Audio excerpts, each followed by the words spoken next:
Hello students, आज की इस वीडियो में हम देखेंगे एम लक्ष्मीकांत बुक पर आधारित इंडियन पॉलिटी के 5 एमसीक्यूज़। सिर्फ 5 ही देखेंगे आज की इस वीडियो में और ये MCQs UPSC, state civil service और अन्य सभी प्रकार की परीक्षाओं के लिए उपयोगी हैं। तो आइए देखते हैं आज का पहला प्रश्न।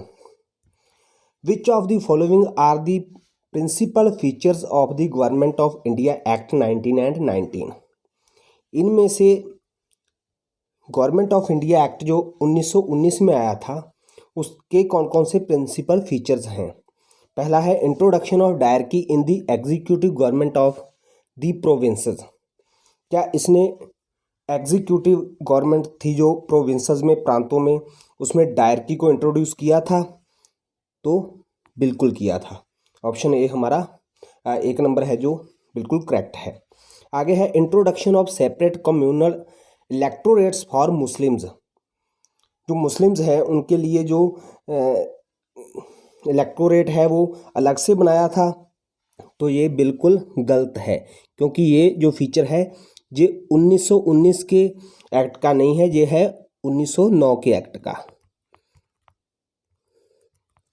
अगला है devolution of legislative authority by the centre to the provinces.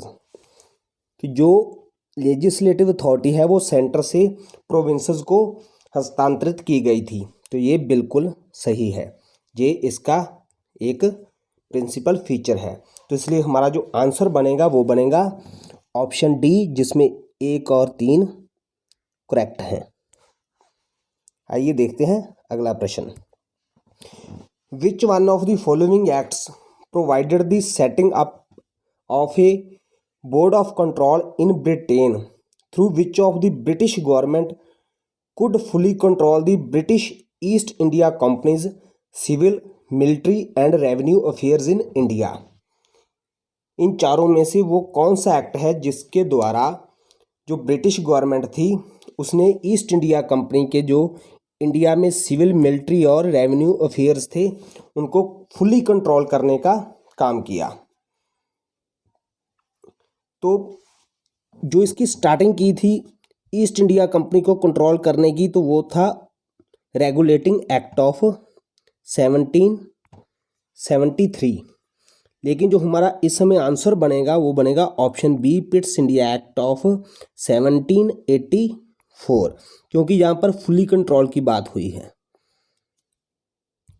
अगला क्वेश्चन है partially responsible governments in the provinces were established under which one of the following acts.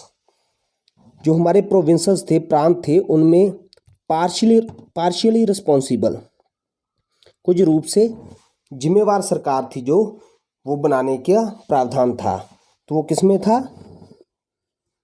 Option A, government of India act 1919।